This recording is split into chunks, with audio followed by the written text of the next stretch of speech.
on this Mother's Day. That sounds good. I want to share some stories with you about my mother's mother. Uh, I know that Barbara here and Muriel Cowing and maybe some others of you knew my mother. She died about 2.5 years ago, was a resident of Willamette View for many years. And I think many people through the generations knew her as a loving, caring friend, a leader in the United Methodist Women's Organizations and its predecessors, a teacher of many years. In fact, I've shared some of the stories from her teaching memoir called Lessons in Love. But today I'd like to talk a little bit more about my mother's mother, my grandmother. Her name, like my mother's, was also Mary, but she was called Mimi as a child. And I remember one of my earliest one of my earliest memories of my grandmother was living in Grants Pass when I was 3 or 4 years old. My father was the pastor of the Methodist church there, Newman Methodist Church in Grants Pass. We lived in a parsonage, which is maybe less than a mile, I would guess maybe half or 3/4 of a mile from the church. And my grandmother lived in a small house about halfway between, quite near Grants Pass High School. And as my mother began to substitute teach when I got to be of a certain age, 3 or 4 years old, I would frequently spend time with my grandmother. Despite her very rough beginnings, she still was in many ways a very proper lady. And there were many of times in the afternoon when I was staying with her, that we would sit down to tea at her table, and we would have tea and toast made from the freshly baked bread that she had baked with strawberry jam that she had made. And so it was on such an occasion where I'm sitting opposite my grandmother at a small table in the kitchen of her house, when all of a sudden there was this huge boom that rattled everything in the house. All the dishes rattled, and I, of course, I jumped, and I said, "Grandmother, what was that?" I was very afraid. What could that be that could cause such disturbance? And she said, "Oh, I think it was a jet breaking the sound barrier." Now, of course, again, this was a proper household, and I began to squirm in my seat as though I was going to get down, and my grandmother, of course, expected me to ask permission, which I didn't do at that point. And she said, "Marshall, where are you going?" "I'm going outside." "Why are you going outside? We haven't finished our tea yet." "I'm going outside to look for the pieces." "The pieces of what?" "You said something broke the sound barrier, so there must be pieces out there." Well, she was quite a lady. From those early years, I always remember her having to use crutches because she was so crippled with arthritis. And I'm quite sure had she been 20, 30, 4 years later, she would have had multiple joint replacements, but that wasn't really an option for her in those days. And so by the time she was in her 70s, I would say, she was virtually bedbound, crippled with arthritis, and she spent her last 10 years or so in bed in a nursing home in Silverton. It happened to be that my mother was teaching at that time in Silverton, and so 5 days a week after school, she would swing by the nursing home to visit with her mother before coming home. And for many of those years, as my mother would say, she was so out of it she didn't even know who I was. And yet she would still stop by to see her every day, 5 days a week. Well, to really understand my grandmother, we kind of need to go back to her beginnings, her origin story, and to go back even further to my great-grandmother, so my mother's mother's mother. My mother's mother's mother was named was also named Mary. So we have a whole series of Marys, but she was called Molly. Mary Molly Louisa Carruthers was born in 1860 in Madison County, Tennessee. The year after her birth in 1861, her father was mortally wounded in one of the early battles of the Civil War while serving in the Confederate Army. Molly was subsequently raised in an extended household, which besides her mother included an aunt, an uncle, and several other older cousins. The family must have had some means because not only did she go through 8th grade and finish the equivalent of high school, she was sent to a finishing school for genteel Southern ladies, where she completed. The year after she completed finishing school, she married James Pratt. James Pratt, who had been born 4 years before her in Gibson County, Tennessee, in 1856, exactly 100 years before I was born. He attended Millen College for 4 years, and subsequently at age 23, my great-grandfather, my mother's grandfather, graduated from medical school in 1879. Not 1979, 1879. He graduated from medical school, and within a year of finishing school, my great-grandmother married him. So James Manley Pratt and Mary Molly Louisa Carruthers were married, and following their marriage, Dr. Pratt practiced medicine near home in Gibson County, Tennessee. Now again, think about post-Civil War, Southern state. Think of my great-grandmother whose father had been killed early in the Civil War. She'd been raised by extended family, and everything she had ever known was in that very, very small constellation of friends and family in that county where she had grown up. That's the only life she had ever known before. But after 2 years of marriage, Dr. Pratt, so again, this would have been approximately in the very early 1880s, he went to New York to complete an advanced residency in surgery. This is virtually unheard of, that someone in that age would have gone to one of the finest surgical programs in the country, if not the world, to be trained as a surgeon. Well, he was just merely kind of a country doctor. But it was after that surgery residency that he decided it was time to pull up stakes and to move, and so they moved from this comfortable, familiar surroundings with extended family to Hill County, Texas, south of Dallas, where Dr. Pratt set up his medical practice. That his wife, Mary Molly, she had inherited some land from her deceased father. There were several hundred acres of land, and almost certainly there would have been slaves in that extended household that helped farm that land and take care of her. Almost certainly she would have grown up with domestic slaves, household slaves. She may herself had a nursemaid who had raised her, or she may have had a nursemaid who nursed her children. Who knows? But that was the life that she had grown accustomed to.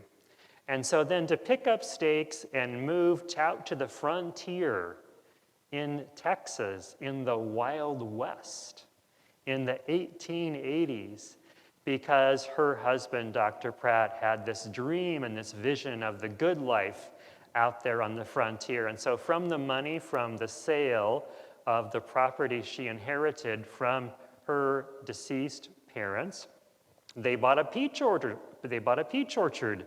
In Hill County, Texas. And by all accounts, they did have about the best life you could have in that day and age with Dr. Pratt's successful practice. Who knows if he was the only physician within miles and miles, but it's quite likely that he was back in that day and age.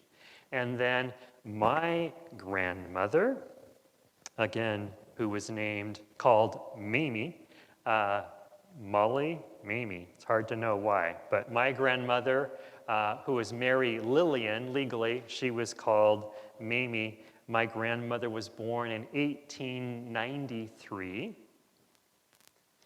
and within a few months of her birth, her father was gunned down on his way home from town. He was killed in a gunfight. He's a doctor.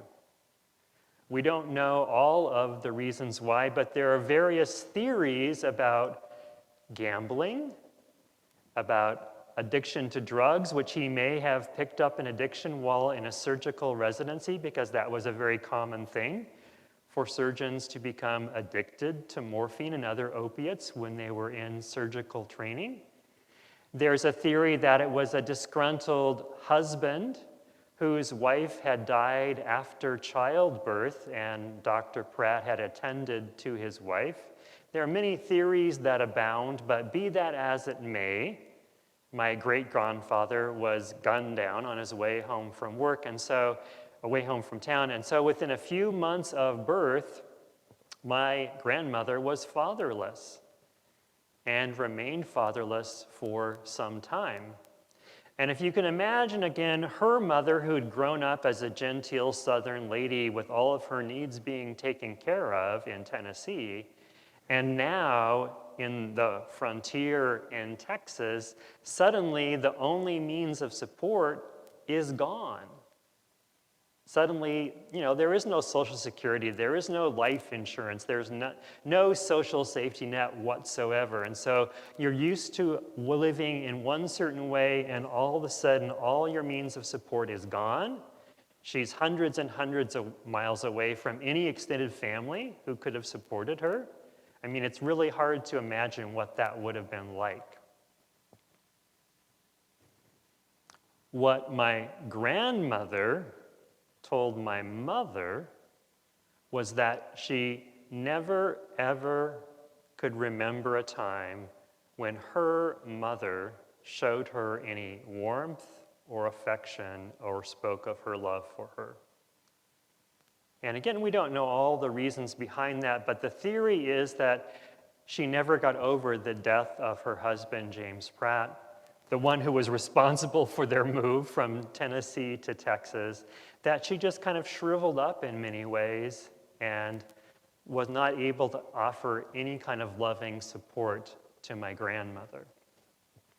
Now, fortunately for my grandmother, eventually her mother remarried Mr. Edward Vandeford, and kind of in a twist of the fairy tales, it was the stepfather who literally stepped in and mothered my grandmother, because her mother was not able to offer her the kind of loving support that she needed. Mr. Ed, as she referred to her stepfather, was the one who offered that loving support to her. And again, as an older adult, she would remember how, as a very young child, Mr. Ed would be out working in their orchards or their ranch, the fields, whatever they had. And as he would come back home, my grandmother would run out to greet him, and he would call out to her, come on, girl, come up here and, sit in the saddle with me. He was very, very loving to her. My grandmother also remembers with a considerable amount of bitterness that even though her mother had been through high school, was extremely well-read, had been to finishing school, when my grandmother reached the age of 14, even though she was the youngest among her siblings, her mother told her, you can't go to school any longer at the age of 14. You have to begin working and bringing in an income for the household. So at age 14, she did begin to work. I'm sure initially it was working out, as they said, for another family, probably, cooking and cleaning and those kinds of things.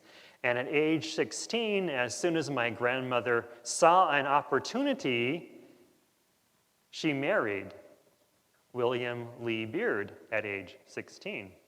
And within a few years herself had several children, the youngest of whom was my mother. Now that wasn't the end of the trauma and the drama, because it turned out that Willie Lee Beard was an alcoholic, and that when he became drunk, he became violent, and there was a tremendous amount of violence in their home. And more than once, my grandmother was bloodied by her husband, to the point that finally she did divorce him, which was virtually unheard of 100 years ago. She finally did divorce him. Interesting thing is that he went off to Los Angeles, left his entire family behind to fend for themselves, went off to Los Angeles in the 1920s and got a job as a police officer, of all things, because his cousin was on the police force there. He eventually attained the rank of captain in the Los Angeles police force and did eventually provide some support. My mother remembers a small amount when she was in college, a little bit of support to her. And my grandmother and her husband were married and divorced a couple of different times in that drama that happens there. But again, what I remember of my grandmother is somebody who was solid and strong and resilient, but you would never think of something like tender loving care when you thought of my grandmother.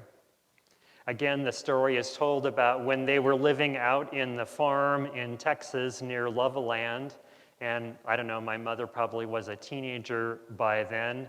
They were living out in this little farmhouse. Her older brother oftentimes was away, even at a young age, so it was my mother and her two older sisters, my grandmother, and they remember the time when the chickens out in the chicken yard began clucking away, and my grandmother thought, well, it must be, who knows what that's bothering the chickens, maybe it's a fox or a coyote or something like that. So she goes out around the house to see what the ruckus is, and she sees a rattlesnake sticking its head out from under their house. Out from under their house. The head was just like sticking out, out from under the house, and that's why the chickens were making so much commotion. My grandmother runs and grabs a hoe and strikes the rattlesnake right behind its head, but then she's in a mess because she just kind of struck a blow, and the rattlesnake is fighting mad, and she's stuck there, doesn't know what to do. So then she calls for my mother to run and get the axe and chop the snake's head off. And my mother said, I can't do it, I can't do it. And so they exchanged. My mother was holding the snake down with the hoe. My grandmother took the axe and chopped off the snake's head. And then when they dragged it out from under their house, my grandmother, who was about 5'4", 5'5", something like that, 64, 65 inches, she held up the snake as far as she could, and even with its head chopped off, it still was dragging on the ground. So this was a snake under their house. It was said that my grandmother always carried a 6-shooter revolver in her apron pocket in case she ran into any varmints, human or otherwise. So she wasn't really your lovey-dovey type of grandmother, and yet she was quite a remarkable woman. I mentioned earlier that in the last 10 years or so of her life, from her mid-80s to her mid-90s, she lived in a nursing home, and as my mother would say, for many of those years, she was out of it, either because of the pain or the pain medications that she was on.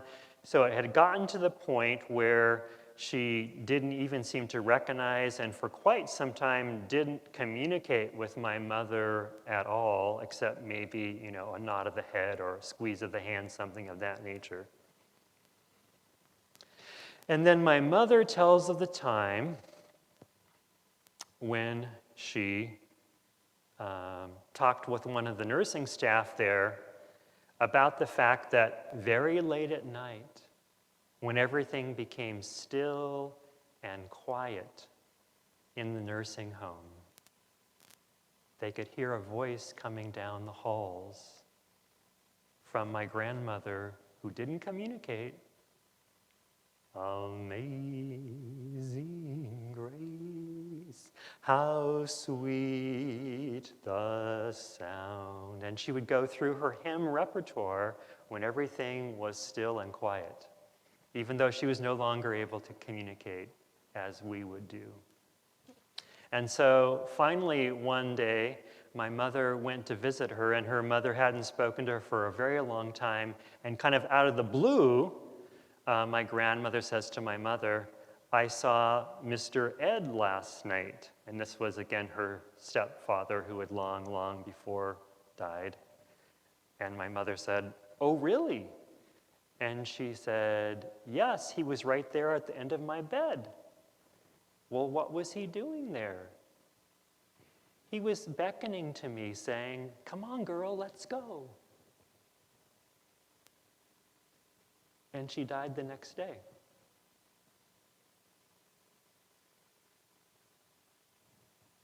So we can't begin to understand mysteries like that.